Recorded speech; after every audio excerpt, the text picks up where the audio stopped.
Hey, just a heads up that the following content may be disturbing or triggering for some listeners and is not appropriate for children. Please take care of yourself and others who may be listening with you. Welcome to the Bonus Babies Podcast, a show that has no easy answers, only hard questions. I think it's kind of selfish, actually, because I do it just to keep my own peace for the most part. I just don't have a lot of room to be angry. I'm definitely angry. I definitely still have anger inside of me for a lot of the things that happened. But I've had to learn how to channel that and live with it in a way that is not emotionally draining and taxing on me every day.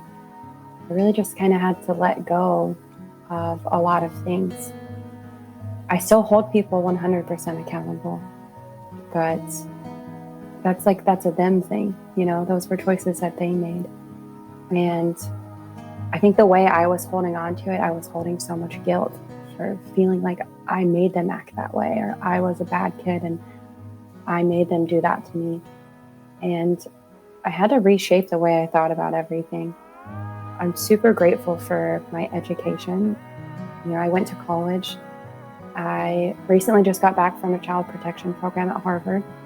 I've just learned so many amazing things from so many amazing people, and I've applied them to my life as well. And I read tons of books, and people send me books all the time, and I mostly do it for me. It's not for them. I don't want them to take any more of my energy than they already have.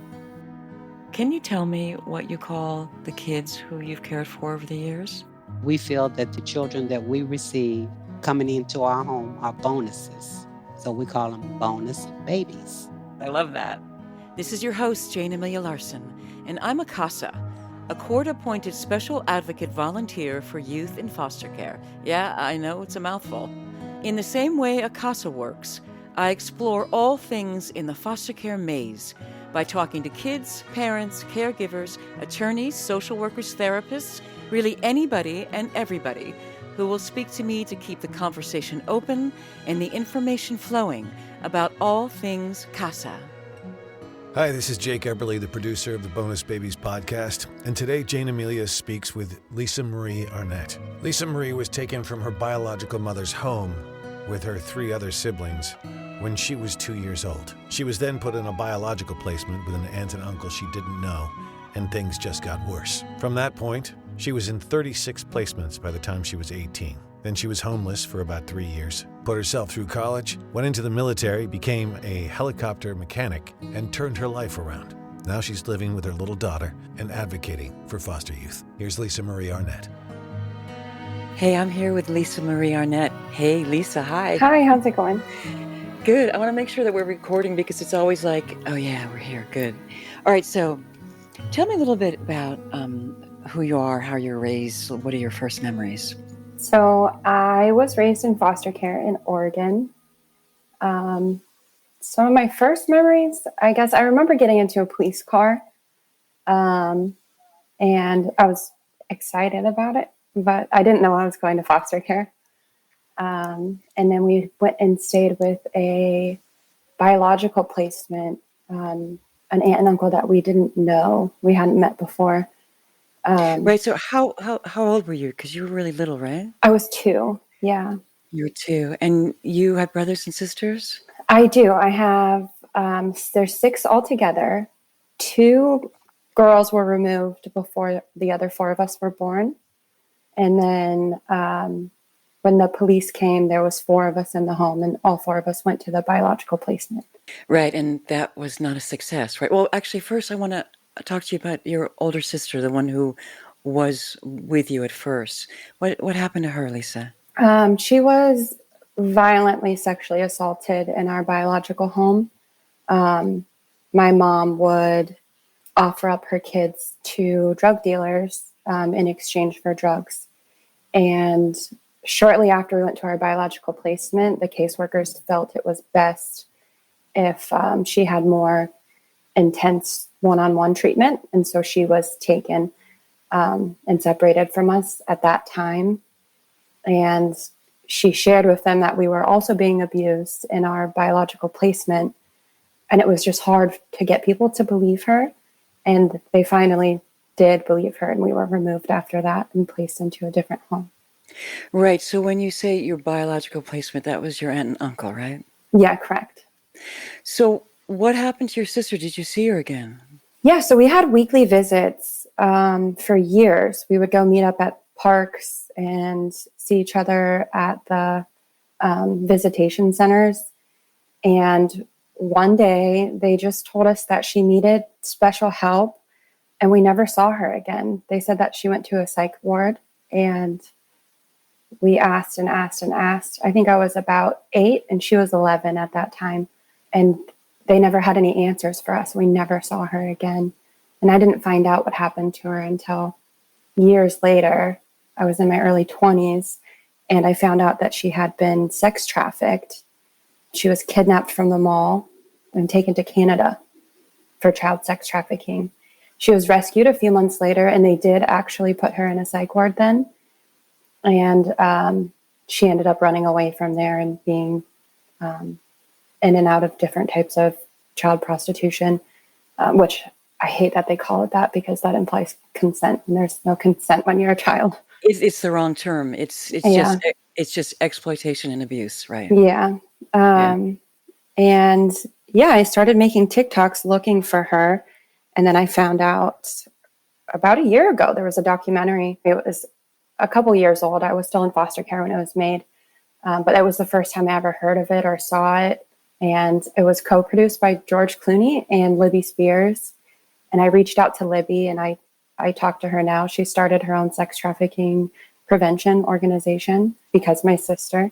Right. And that film was called The Playground, right? Yeah, it's called Playground. Yeah, Playground. And I was so shocked. I just remember someone wrote me on TikTok and they said, this is a documentary that you have to see. And I looked it up, and the very first picture was me. Really? And yeah, so my sister has all the same pictures that I do. And she must have been confused when she gave it to them because they thought it was her. And I was like, that's me. So that's interesting, because I've seen part of the movie, and I just recently watched the trailer, and I think that picture is in the trailer. I think they recently edited it out. Okay. Oh, I'm not but sure. then the one, because there is a picture of a young girl that could be you. Yeah, there was a lot of them that was me, and I was just shocked. Yeah. Wow. So you've never seen her again, right? And she was your protector, really. She was, yeah. So she would find food for us out of the garbage. She was 4, and the rest of us were 3, 2, and 1. And my mom would disappear for days at a time, and she would have to find us food and take care of us. And then when like the abuse at the home would get really bad, she would always protect us and kind of take the brunt of it for us. And so when we were separated from her, it's kind of like separating us from our mother figure. Like she was that person for us. Just so I'm clear, Lisa, did you ever see your sister again?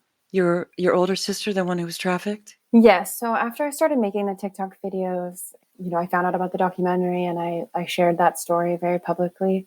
I had a police officer from Oakland reach out to me because after the documentary was made, my sister was 18 when it was made. She disappeared again and started using different types of drugs. She became homeless. A police officer in Oakland reached out to me and offered to go to the homeless camps. And Really? find her. Wow. And I was on my way back from drill. She found my phone number. She must have been a good internet sleuth too. She called me. I was on my way back from drill, and I was driving, and she FaceTimed me, and I had to pull over on the side of the road. And that was the first time I've seen my sister since I was 8. Wow. And that female police officer found her? She did, yes. It was like a moment of relief. She recognized me, and she was like, I knew you guys would look for me. But unfortunately, she seems like she's having a very hard time recovering from her trauma. And I don't think that the drugs are helping. And she disappeared again right after that. And I haven't been able to find her again. But I was really grateful just for that opportunity to see her, and she's still alive. And she did recognize me for the most part. It was mixed with some confusion, but it was an amazing experience. I also found her kids with some internet. You found she has kids? She does. I have a niece and nephew, and they're teenagers. They are amazing.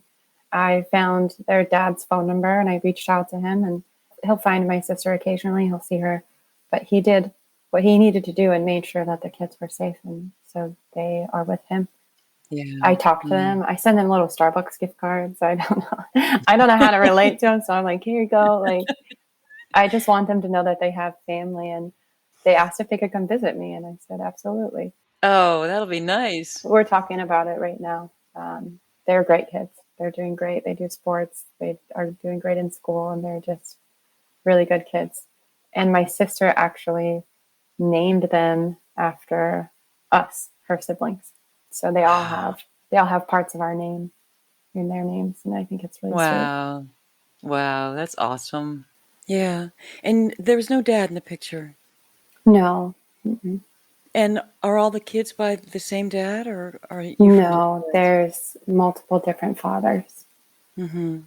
So what happened in that home with your aunt and your uncle? And I just want to say, I just admire the heck out of you for being able to talk about this. So you take your time, okay? Yeah.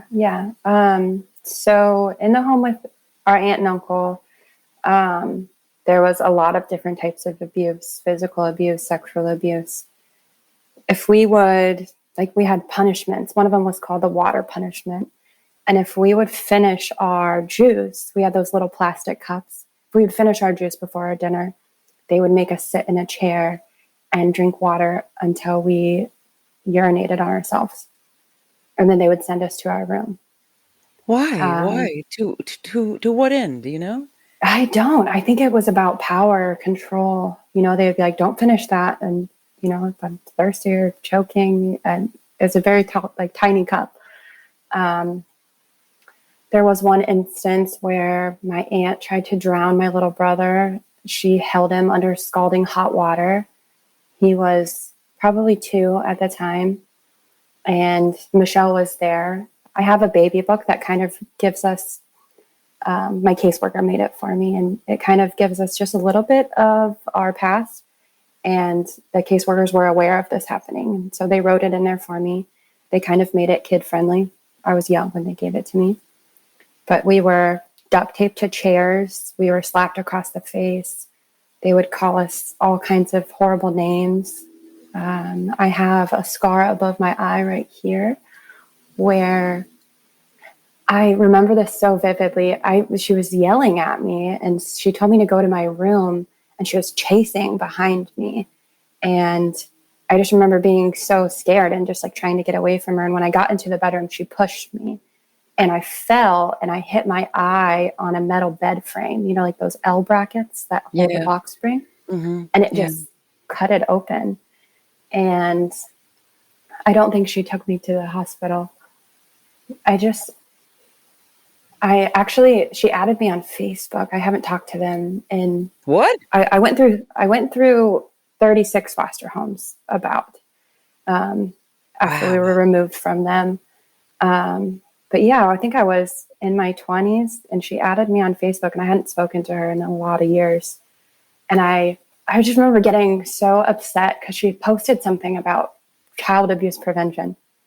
And I was like, there's no way. There's no way. And then she would comment on things and be like, she still does. But I want her to see how good I'm doing. That's why I let her stay on there. Wow. It's kind of out of spite.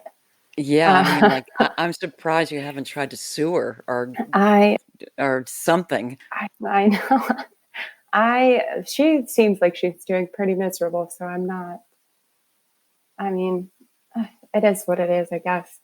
But yeah, I wrote her a message and I said, how can you write on my page and say you're proud of me? Like, you had something to do with this. You were in my life for 1 year and it was horrible.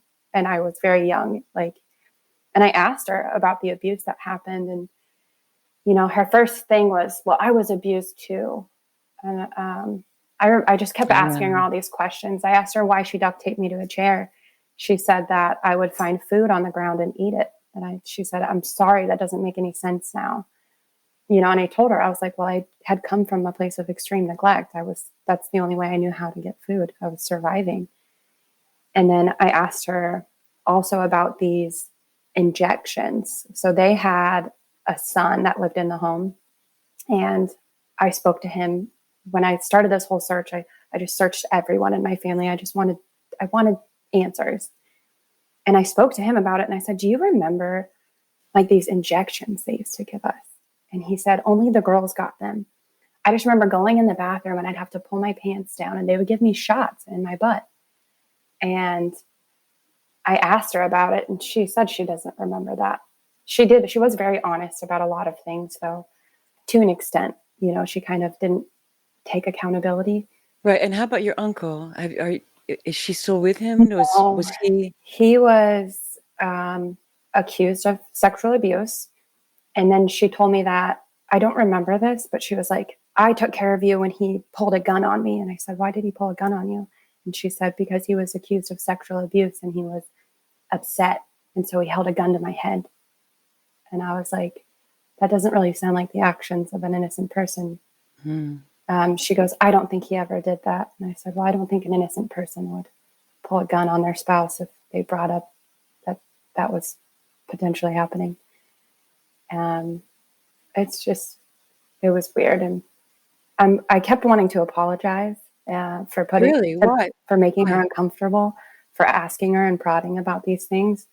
And I really had to center myself. And I just reminded myself to say thank you. So I just kept saying, thank you for being open. Thank you for being honest. Thank you for speaking with me, because I wasn't going to apologize. I kept reminding myself not to. Right. And you were trying to keep your eye on the prize, which was information. Yes. Yeah.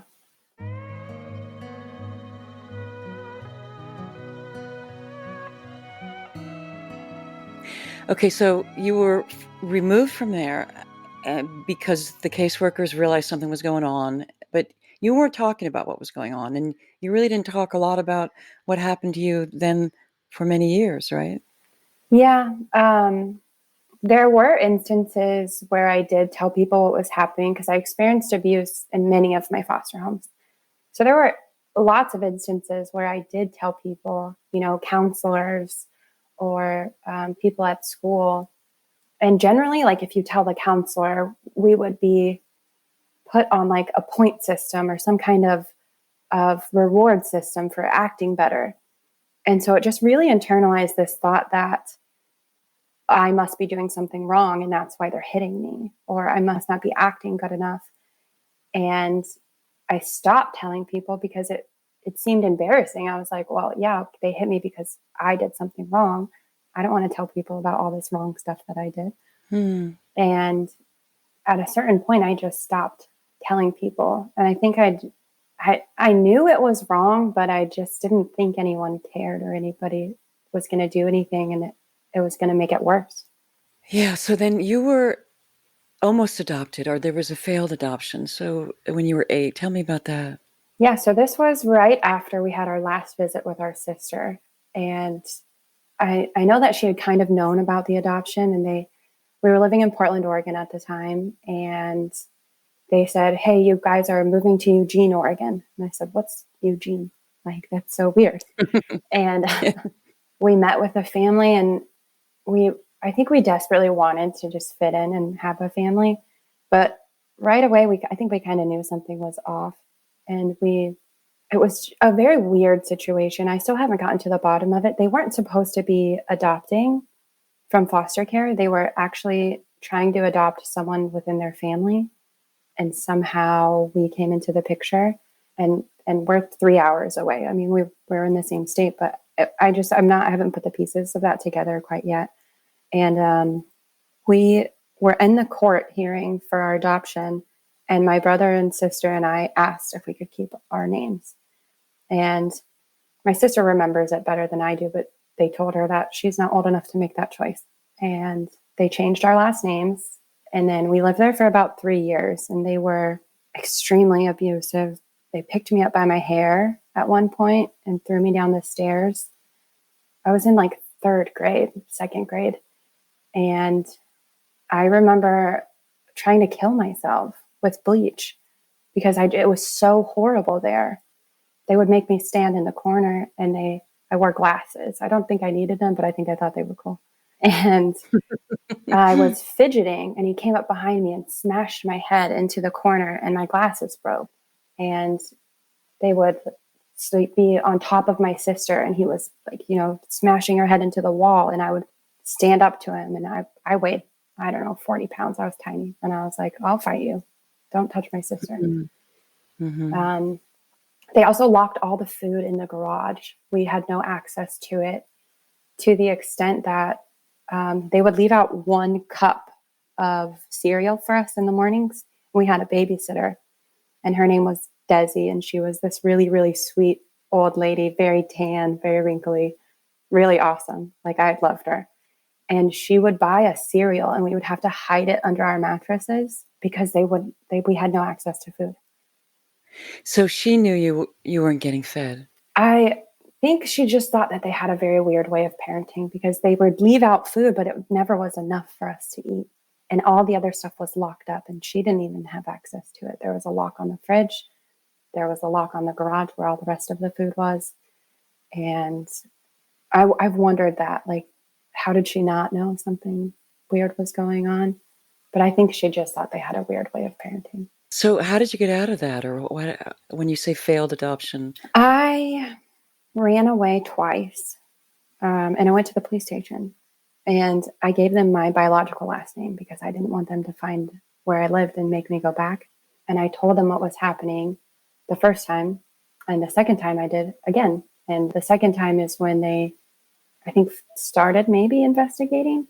And then there was one day that I was scared. My sister and I had a room upstairs. It was like a refinished attic, and there was a hallway between our bedrooms. And I was so scared. And so my adoptive dad came, and he slept upstairs. And in the middle of the night, my sister came, and she put her hand over my mouth. And I thought it was my little brother. And I was like, David, go back to bed. And I think he had given me melatonin or something, but I couldn't stay awake. And then I just remember the bathroom door opening and him grabbing her arm and taking her to her bedroom. And in the morning, they were gone, and my sister was behind the couch. And I guess, like, when he came downstairs, he said, it's okay to come out from behind the couch now. And then he went to work. And I just remember my sister talking with Desi, and she told Desi that he raped her that night. And they removed him from the home, but they still made us stay for months. For months. And I ran away again, I think. I think that was the second time I ran away, because nothing was happening. We just had to stay there. And they finally removed us. And after that, they separated all 3 of us. And we all 3 had our own foster care journey after that. We had probably been in about 15 homes before then, maybe 10 to 15 individually. And you think that's because they were trying to keep you together, and then things didn't work out? Well, you haven't been able to see your court records, which is astounding to me. You said you got 8 pages, Yeah. and most of it was redacted. Yeah. Yeah, I requested them, and most of it was redacted. And they said that I didn't have privilege to it. And I'm like, well, it's my abuse. But luckily, my younger brother, he was adopted at 16, and his caseworker gave him his records, which is like, when they do records, especially for siblings, they make 1 copy of everything. They put it in all the files. So there was stuff in there for me, and stuff in there for him, and stuff in there for my sister. And there was actually the police report, which stated that he failed a lie detector test. He refused to take the first one, and he failed the second one, the adoptive dad. And there was just tons of police reports in there and documents, and it's about 300, 400 pages. And I read it all in one night when I got it. I was in shock. Oh my, that must have been some night, right? It was, yeah. Wow. One night, I can just imagine. You must have been like, just, well, okay, so.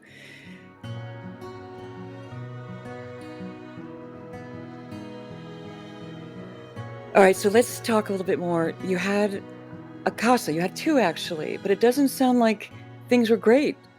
I mean, she was nice, you liked her, she gave you presents, but Yeah. What was she doing? I don't think that they knew how bad it was. I think people have a tendency not to believe children or think that children are over exaggerating. And I was a very hyperactive ADHD child. And I could, I guess, be a little bit dramatic sometimes. So I think it's just hard, especially when you're a child that's gone through trauma, to get people to believe you or to really understand how bad the abuse is. Right, and as you said, there's a certain amount of shame and embarrassment involved, and then when you try to get help and they don't believe you over and over again, you probably shut down. Yeah. And so I don't think that I probably didn't mention it. I don't ever remember telling them about it. But yeah, I don't think that they knew. I think if they did, they would have done something, or I hope that they would have. And all this time, you didn't have any contact with your mom. She was out of the picture. Completely out of the picture. I haven't, I hadn't seen her since we were removed. We would go to visits and she wouldn't show up. Mm. And then I did find her when I was older. What happened? I was living in Alaska at the time at Fort Wainwright. I flew to Portland to meet her. Well, I did some internet sleuthing and I found somebody that knew her, and then I got her phone number. I'm like a spy on the internet. I can find anyone. And I called her and I said, "Hi, like, I'm your daughter. Like, do you remember me?" And she was like, "I gave birth to you." And I was like, "Oh, okay." And, she was kind of the same thing, like where she just wasn't accountable for her actions. But I did fly to go meet her. And it was kind of all a blur. My best friend went with me. She drove up from Eugene. And it was just a blur. And at first, she thought I was my sister, and she didn't remember which one I was. And it was awkward. And she was very obviously high on meth.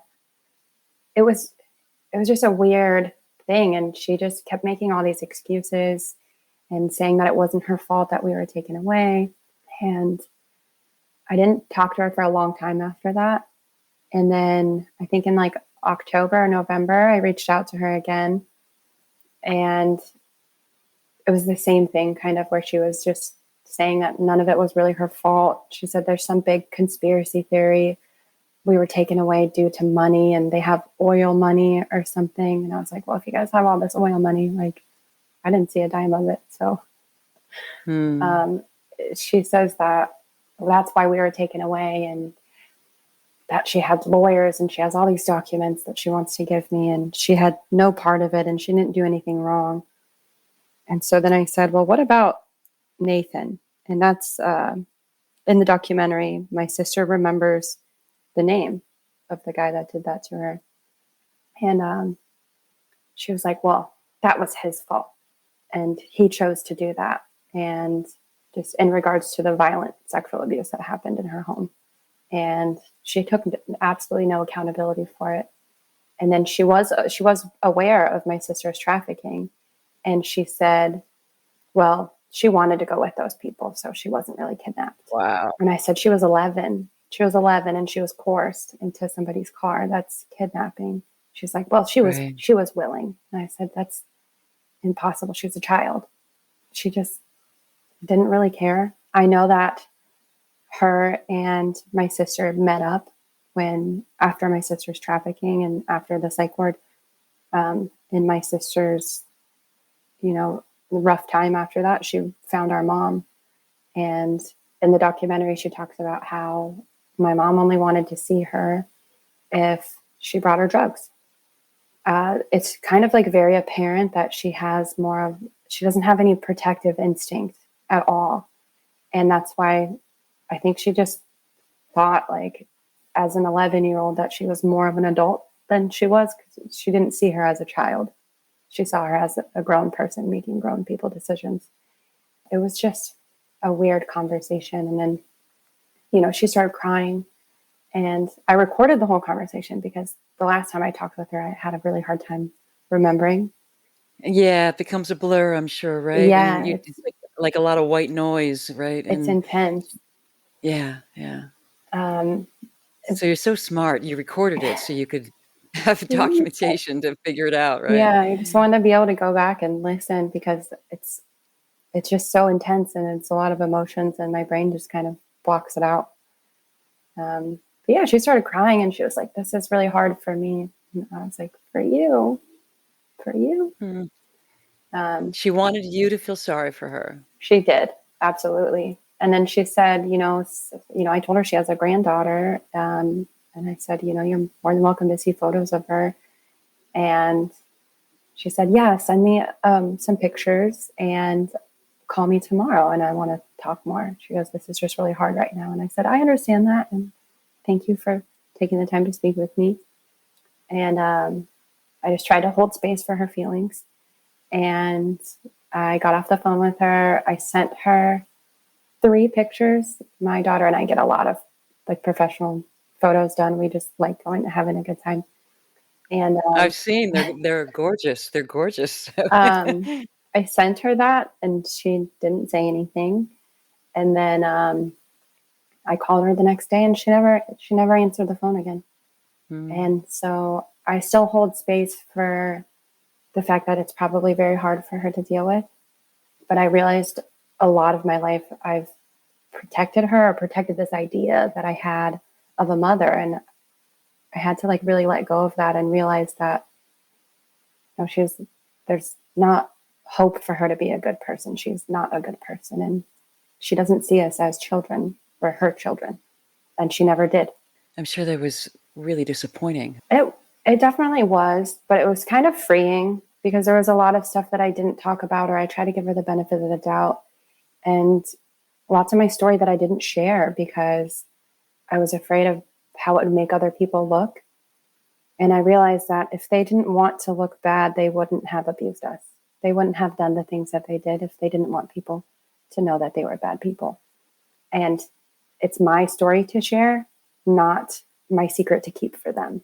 And so I definitely I felt free to just share everything. I'm not protecting anyone anymore because that's not my responsibility. Wow, that's right. Wow, that's a huge, huge leap. It was a big move.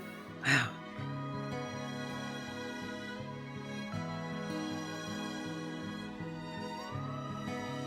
So I just want to go back to something you mentioned when we spoke on the phone. You said that you were also abused by another older sister or another sibling. What happened with that? When we were at our biological aunt and uncle's placement, we would have visits with our older siblings. And there was one instance where abuse happened during one of those visits. And I don't remember it very well, but I remember going back and telling my aunt, hey, this happened and it didn't feel good and I didn't like this. And she said, do you know what you're saying right now? And I said, well, yeah, like I want her to get in trouble because she hurt me. Like, it's not fair. And she said, never tell anybody this again. And so I kind of just blocked it out. Like I always knew that it had happened and I had the memory of it, but I just never told anyone again. I can recognize now that we were both kids that were going through really horrible things. And so I don't hold any hate or any resentment for my older sister for what she did. And this is the 2 that were removed before us 4 were born. So that was really one of the only times I'd ever even seen them. We didn't really know them at all. But I know that she was going through her own abuse and her own sexual abuse, and I don't hold any. Sorry, I don't hold any hate for her.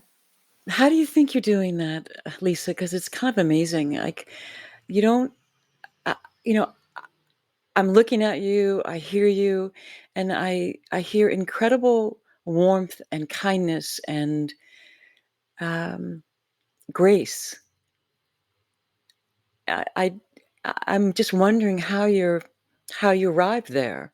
I think it's kind of selfish actually, because I do it just to keep my own peace for the most part.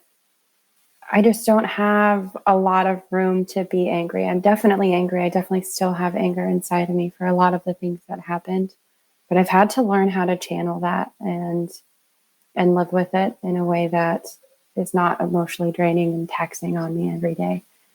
I really just kind of had to let go of a lot of things. I still hold people 100% accountable, but that's a them thing. Those were choices that they made. And I think the way I was holding on to it, I was holding so much guilt for feeling like I made them act that way, or I was a bad kid and I made them do that to me. And I had to reshape the way I thought about everything. I'm super grateful for my education. I went to college. I recently just got back from a child protection program at Harvard. I know. Bravo. And bravo. I've just learned so many amazing things from so many amazing people, and I've applied them to my life as well. And I read tons of books, and people send me books all the time, and I mostly do it for me. It's not for them. I don't want them to take any more of my energy than they already have. That's right, because they've taken so much already, right? Yeah. So you aged out when you were 18. I did, yeah. What happened? Yeah, what happened? Oh, I was in a foster home where it was a single lady, maybe in her late 40s, and she had, I think there were 6 kids in the home at the time. And 3 of them were very mentally delayed, and one of them was like extremely violent. I think she was in over her head, but she would basically just be in her room all day, drinking and smoking cigarettes in her bedroom. She was also abusive to the kids. We had one little boy there, and we had 2 little boys, one that she liked and one that she didn't. The little boy that she didn't like, he was the cutest kid. I would let him come hang out with me because she was so foul to him. One of her dogs had an accident in the house, and she blamed him. He was 11 years old. She blamed him, and she rubbed his face in it. She was a horrible person. And, I let him sleep in my room that night, and he just cried. And it was just, there's like really nothing you can do though. Cause, she would, if you tell, she can be like, oh, that was an accident, or they're exaggerating. And so I had started college early at like 16, almost 17, because I had gone to 6 different high schools and I couldn't maintain it. So I got my student loans, and she asked me for money, which I know she was making a lot of money for all of those children she had in her home. Yes, she was. Very much money, but she was spending it. She would buy like Chanel purses, like just for no reason, and then just stay in her room and smoke cigarettes. So I was like, what? Why are you even buying that stuff? And so she asked me for money because she didn't have money to feed the kids. And so I gave it to her, and my guy friend was over, and I went and got my nails done because I never had money before. So I spent some of my student loans, and I just treated myself a little bit. And she would get very jealous. So she was like, oh, you went and got your nails done? And I was like, well, yeah. And I don't remember what she was upset with me about, the nails or the money or something. I don't really remember. And she told me that I had to leave and go to a respite home, which was probably going to be like 40 minutes away, where the city bus didn't go. So I wouldn't be able to get to college. And I think it was finals week or midterm week. And I said, I'm not going there. You can't just send me away for no reason. I think this was like the day of my 18th birthday. And she was like, well, your guy friend can stay the night. He was older. He was in his 20s. And I was like, that's weird. Like, she wanted him to stay the night, but me to leave. Weird. And I was like, this is super weird. And I was like, well, I'm calling my sister. And my sister had aged out already, and she was on her own, but living with friends.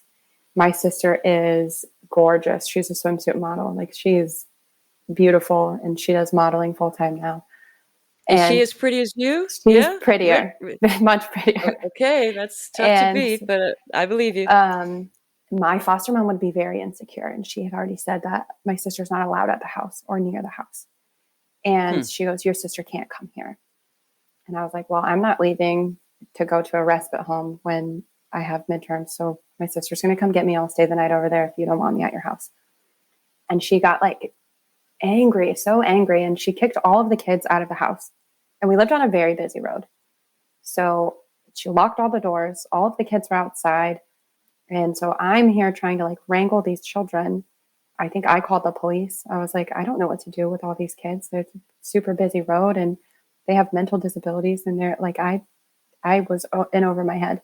The police got there and they were saying, oh, well, you know, she said that you can come in and that it's not a big deal. And like behind their back, she was making faces at me. And I was like, I'm not staying here. I called my caseworker and I was like, what do I do? And she was like, well, you're 18 now, so you're not in foster care anymore. And I was like, okay, well, where am I supposed to go? She said, well, you can go to the mission. I was like, I can't go stay at the mission. And after that, I was homeless. I just packed my stuff in some bags and I stayed on people's couches when I could. I stayed outside a few times. I just tried to get on my feet. I was still going to college, but I was working. It was terrible. And that was 3 years, right? Yeah, that was 3 years. I was a part of the ILP program, which is what all children go to when they're getting ready to age out. But I was working at Old Navy doing like shipping, like getting all the shipments in and setting up the displays. And so I would go there at like 3 or 4 in the morning until like 8 or 9. And then I would go immediately to class. And I didn't have a car. I took the city bus everywhere. The ILP program, we had to go to like every Thursday or every other Thursday or something like that. And I would miss it because I would be at class or I would be working. And they said that I wasn't dedicated enough to the program and they kicked me out.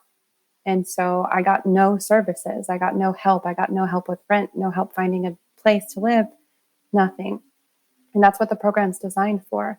And I just remember like thinking, my dog, I remember thinking, how am I supposed to survive? Like, how this is unfair. Like I'm working, I'm going to school, I'm doing all the things that you wanted me to do.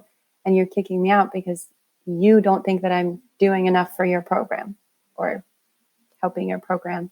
And I understand the funding is very limited, but I think they just kind of pick their favorites. And I was not one of them. But you are a survivor. So you ended up joining the Army. I did. So at 21, I found myself very homeless again. And I was hungry and I didn't know what to do. And I walked into the recruiter's office and I asked him, I was like, how soon can I leave? I was like, I did the test. He bought me Applebee's. I was very happy. I was starving. And I originally wanted to be a medic, but they needed helicopter mechanics. And so I became a helicopter mechanic.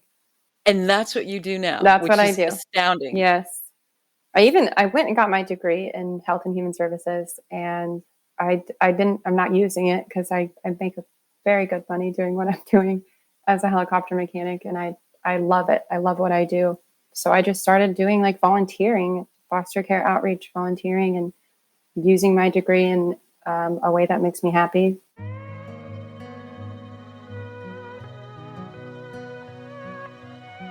Right. So can you tell me a little bit about the organizations that you're aligned with and that kind of work that you're doing? Yeah. So I recently I do a lot of like fundraisers, like organizations will reach out to me, like Do Good. They reached out to me and asked me if I would do their CASA fundraiser. I've done a fundraiser with Together We Rise, which is a program that gives children bags instead of trash bags because foster kids, when you move, they hand you a trash bag and that's what you put your life in. Yeah. And I don't think people realize that usually black plastic bag. Exactly. Your stuff goes in there. And by the way, you don't even get your stuff. You might get some of your stuff. Yeah. A few of your things. These are the house toys. They're not for you. They have to stay here. Yeah. Or even things that were given to you. Yeah.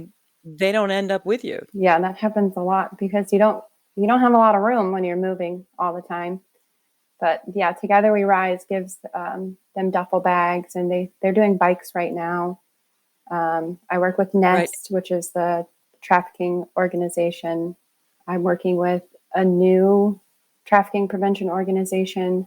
Yeah, I work with a lot of people that reach out to me, and I do a lot of Zoom meetings, a lot of interviews, and I recently did a gentle parenting course where I was one of the guest speakers and just talk about parenting after trauma and how to handle your triggers and recognize and separate your inner child and heal your inner child while you're parenting. And how has having a daughter changed the way you are, if it has? 100% it has. It changed my whole life. I think it definitely healed my inner child, seeing her and watching her speak so kindly to everybody and realizing that she does that because that's how I speak to her. Yes, And watching her interact with other kids. Her teacher told me that they have an autistic boy in their class, and sometimes he gets overstimulated or frustrated. And she called me and she was like, your daughter just immediately went over to him and redirected him. And I was like, well, let's go do this.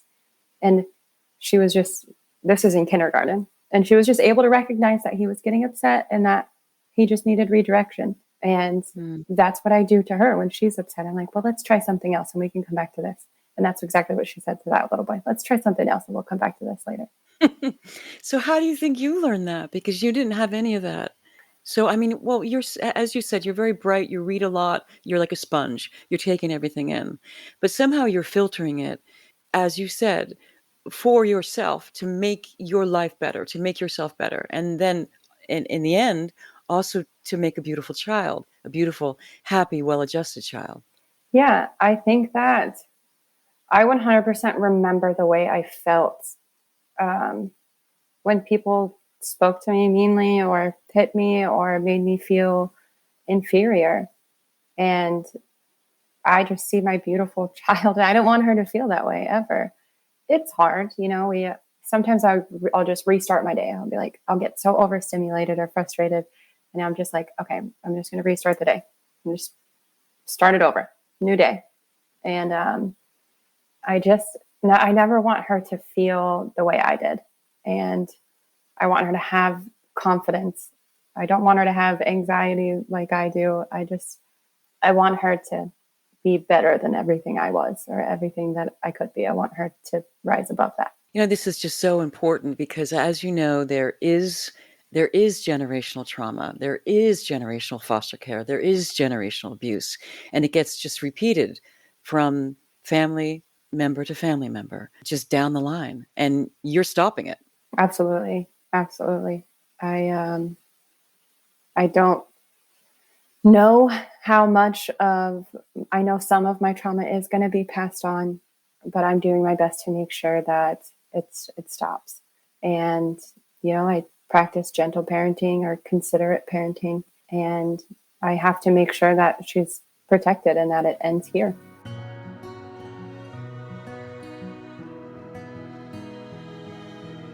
Can you tell me about your tattoos? Yeah, I love getting tattoos and I love covering my body because now my body is my own and I get to do what I want with my body and make it look the way I want. And I would self-harm a lot as a young teenager because I didn't know how to handle my trauma and I didn't understand it. And instead of having those scars on my legs and arms, I tattooed over them. And I get a lot of TikTok hate for my tattoos, but I love them. And my body is what I want it to be and what I want it to look like. And no one gets to tell me what I have to do with it anymore. Right. So how did you harm yourself? Did you use a blade, a knife? I did. I would take open the shaving razors and I would use that. And my foster sister walked in on me once and I was like bleeding a lot. And I remember, I think I was 15 at the time. She went and got her mom and her mom said, let her bleed out. She's stupid for doing that. And then my foster sister was her biological daughter. And so she was a year older than me and she ran my arm under cold water and she was like, put this on there. And I wasn't trying to kill myself ever. I just didn't know how to handle my trauma. I think I wanted to be in charge of my pain. I needed some type of control because I had no control over anything. So as you look back now on your life and who you've become, how do you feel about what you've done? I am incredibly hard on myself. So I never think that it's enough. I'm always doing more and more and more. And I was at that professional course at Harvard, and I was like, how did I get here? I'm covered in tattoos, and I'm sitting there in this class, and I was just like, how did I end up here? This is crazy to me. But it just never feels like enough. I always want to do better. I call it surviving out of spite. And Wait a minute. Surviving out of spite. yes, That'd be a great song. Everybody wants to know how are you so resilient? How did you handle all of this? And I just, honestly, I just want to be better than everyone who ever abused me, everyone who ever told me I can't, everyone who told me I couldn't do something or I wasn't worthy of something. I want them to see what I'm doing, and I want them to realize that they're not going to make it to where I am. I think that's where my resilience comes from.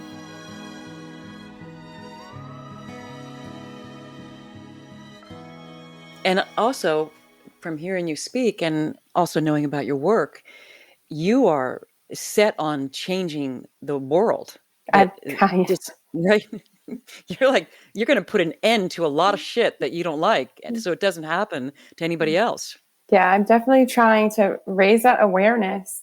So many people don't understand that foster care is not this miracle program that saves kids. Foster care is They trauma. have no idea. And it doesn't matter if you're in foster care one day or you're adopted immediately. It's all of that is trauma, and we're creating this generational trauma, and we're failing all of these kids. Like, kids should not turn 18 and have no idea where they're going to live. That's society's most vulnerable children, and we're just you're on your own. People don't realize that aging out happens or the way it works. They don't realize that kids are getting abused in foster care, that not all adoptive parents are good people. Not everybody has good intentions. Don't get me wrong, there are some amazing foster parents and amazing adoptive parents, and I want to give them huge shout outs and huge props because we need amazing foster parents. It's true. Yeah. But we just need more. We need more of them. And we need people to recognize that this stuff is happening and we need to change it, and we need to wake up to it, and we need to make sure that we're setting these kids up for success. Only 3% of foster youth graduate college, and only 50% graduate high school. And we are completely failing them. And you also told me a very disturbing statistic the other day that I know is also true, that 80% of kids who are trafficked spent time in foster care. Yes. So I think that's the correct number. 80% of the people rescued from it's very close trafficking, to that. came from foster care. That's right, because they are such a vulnerable population. Right? Yeah, and most of the people on death row were foster kids. That's right. Incarceration. 71% of foster females will become pregnant by age 21. 50% of them will be before they're 18. I saw your quiz on Instagram. Yes. Yep. I hope people look at that. I hope people wake up and realize we're failing these kids. Foster care is a broken system that it needs funding, it needs attention, and it needs change. I don't really see foster care advertisements, or, everyone has this idea of foster kids and they don't want to adopt from foster care because they're traumatized or they're this. And they're problem kids. Yeah, everything you hear about foster kids is incredibly negative. Yep. And I want to try to change that narrative. I think that's really important work. Actually, the organization that I work with in Los Angeles called Peace for Kids has a program called Changing the Narrative. I believe that's the actual term. And they are set on changing how youth who have lived foster care experience are portrayed in the media, because they're always portrayed, or not always, to say 90% of the time, they're portrayed as the problem kids, the victims, the abusers, the ones that are going nowhere. And the reality is they're just kids who need love and support and guidance unconditionally so that they can heal and try to become whole, or at least have something in their lives that can push them forward, propel them forward to arrive at a place where you are. And, you're unusual. You are. I hear that a lot. I hear that so much. And it's so sad to me. It gives me this kind of guilt of, achieving everything that I've achieved and being where I'm at. It makes me feel so guilty that I am the exception and not the normal, because I feel so bad for all of the other wonderful kids that I grew up with who haven't achieved that or don't have the opportunity to achieve that, and who are not able to recover from their trauma.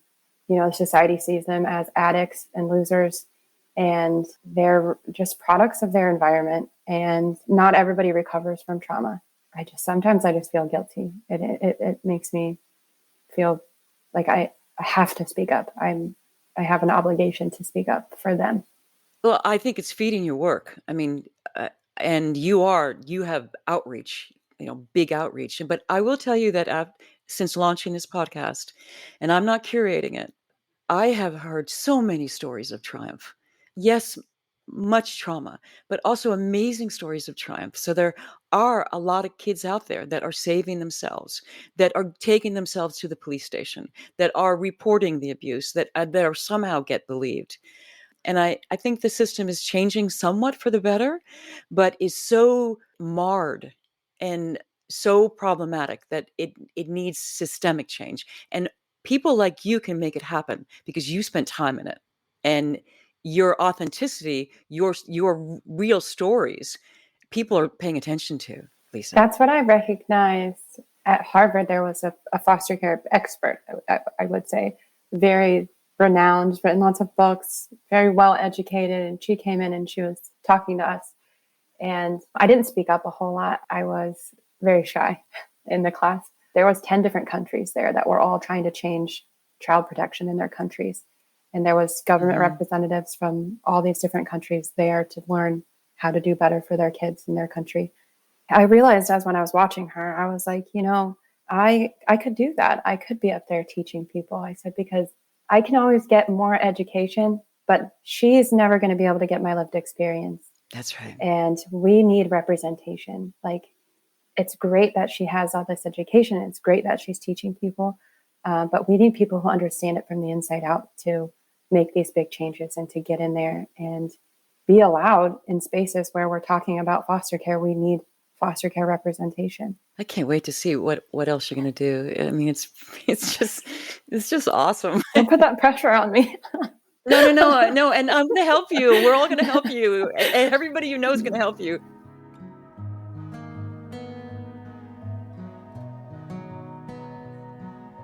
I want to ask you one last thing that I ask all my guests, and you're very forthcoming, so I don't know what you can surprise me with, but what is the one thing that no one would ever know about you unless you told them?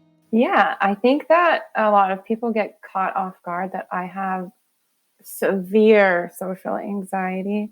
I have my TikTok followers, I have my Instagram followers, I speak on there, but even when I'm recording them and my hands are shaking, it's so hard for me to talk and record things.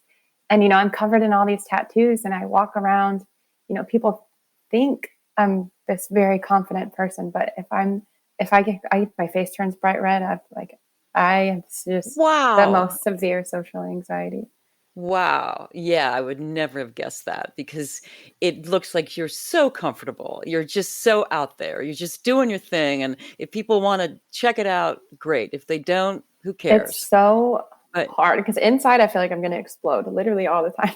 I think I've just found ways to mask that so that people don't see it. And I think it makes people assume a lot of things about me, like, oh, well, she must have had a great life, or she seems very well put together. How bad could it have been? And on the inside, I'm always like, I'm going to explode. But that's also what's so interesting about some of your TikToks is that the juxtaposition of what you're saying and what you're doing, that when you're talking about your experience in foster care, and it's also a makeup tutorial, it's just really interesting, because if you pay attention to what you're saying, it's shocking, and people are paying attention. They are. People are definitely starting to listen. I've taken kind of a social media hiatus lately. I definitely need to get back to it, but I do like the Foster Care Fridays when I try to share things. I try not to make it so heavy all the time. It's hard because there's so much heaviness when we're talking about foster care, and especially when I'm talking about my trauma. So I try to lighten up the mood on there sometimes and break it up. Yeah, I like it when you talk about the pouty lip. So is there anything else you want to add? And also, I want you to know this is now being heard in 47 countries. and 700 cities around the world. I don't know who those people are, but there's somebody listening. And so a lot of people might hear this. I just want people to learn about foster care. Take a second and learn about the statistics for where you're at, your country, what your country's doing, or what your state, city, what your representatives are doing about foster care, how much of your funding is going into foster care. Learn about aging out. Just pick something and try to learn about that. It's important everywhere.